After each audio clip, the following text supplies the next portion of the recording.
So first things first, let's see how you did with creating your equations. For the first table, we see that the input turned into the output took 2 steps in this guy. 3 turning into 5, 4 turning into 7. So each time the 3 had to be multiplied by 2 and then subtracted by 1 to get 5. 4 times 2 minus 1 is 7, 5 times 2 minus 1 is 9, and 6 times 2 minus 1 is 11. So how do we show that x is being multiplied by 2 and then subtracted by 1? Well, we write it 2x minus 1, and we know that that y is always out front, so y equals 2x minus 1. The second one will go to the right. Each one of these is being added by 7. So that's an easy one. That's very straightforward. We start with our y equals, and what happens to x? We just add 7 to it. Number 3, the bottom left. Each time our value of x is being multiplied by 6 to turn into our output.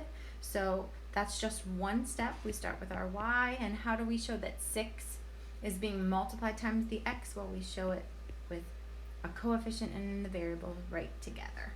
And then last but not least, 2 gets to 3 and 4 gets to 6 by multiplying by 1.5. And I know that this one was a little trickier.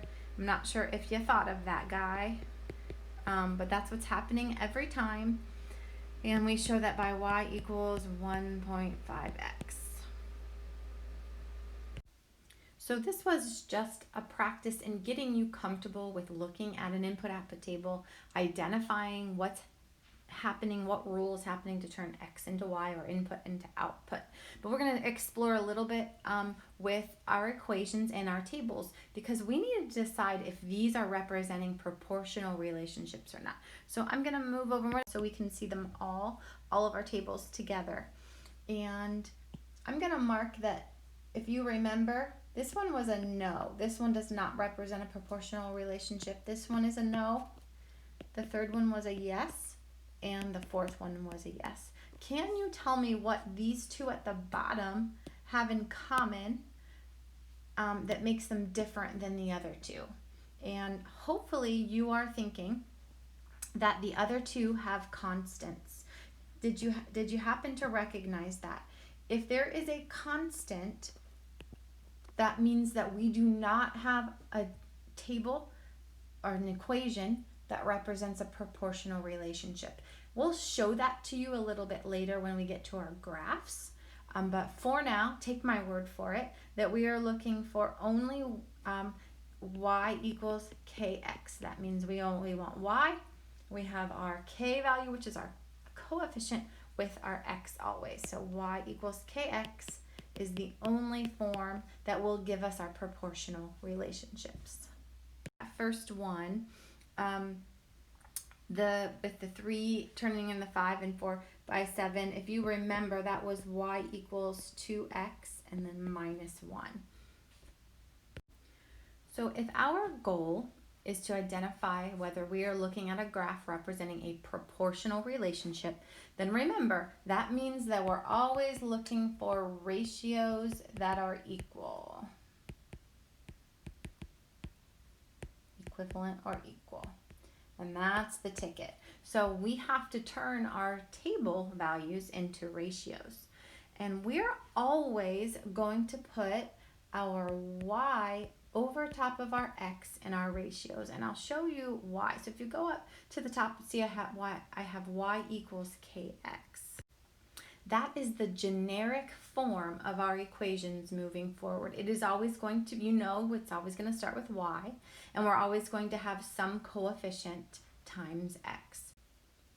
That coefficient is actually really important, that k. We're going to eventually want to get him by himself.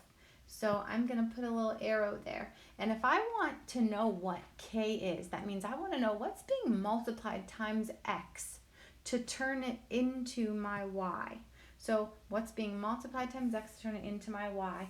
How can I understand what k is? How can I solve for k? Well, it's a very basic equation. You know that if we are solving for a variable or anything, we need to get rid of what's with it. So we are actually going to divide x away. And if we do that on the right, we got to do it on the left. So to get k by itself, what do we really need to do? We need to take y and divide it by x. So y always goes over top of x. So let's go a little bit quicker through our table. Well, our first set of numbers, or input, output, x and y values, are 5 and 3. I'm going to put my 5 on top, and I'm going to put my 3 on the bottom.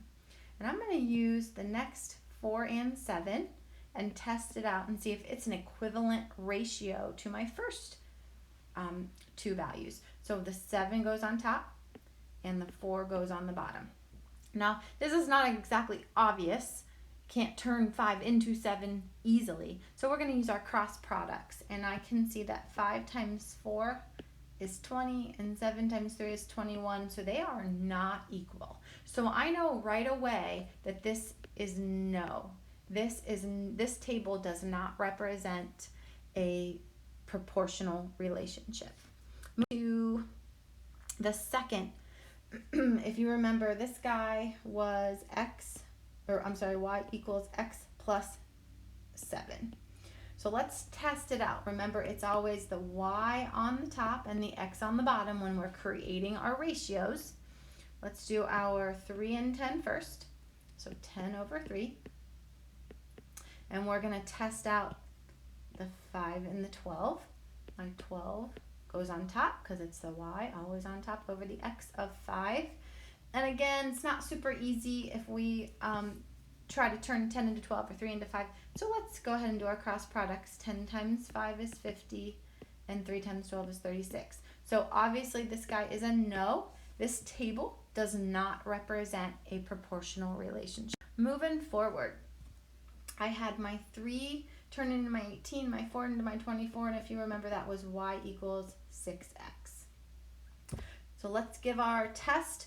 We're going to put our 18 over our 3 because y goes over x, and see if it is equal to, so we'll say that's the first one, we'll make the second one blue. Is it equal to 24 over 4? Well, I could do a few things.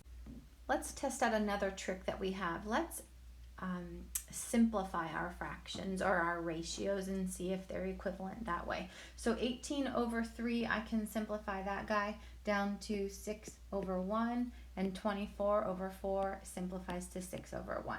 So again, so we do have two ratios that are equal. Now, just because two of them are equal, that doesn't necessarily mean the entire table works. So let's move forward and just test. So the next step is we have 30 over 5. Remember, y on top, x on the bottom, and he also simplifies to 6 to 1.